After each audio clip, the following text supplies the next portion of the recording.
طه ما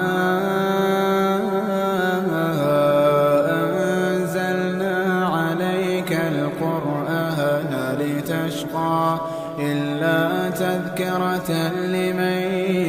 يخشى تنزيلا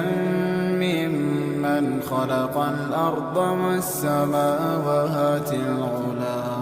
الرحمن على العرش استوى له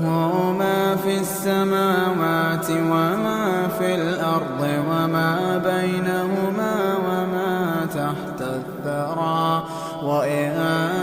تجهر بالقول فإنه يعلم السر وأخفى الله لا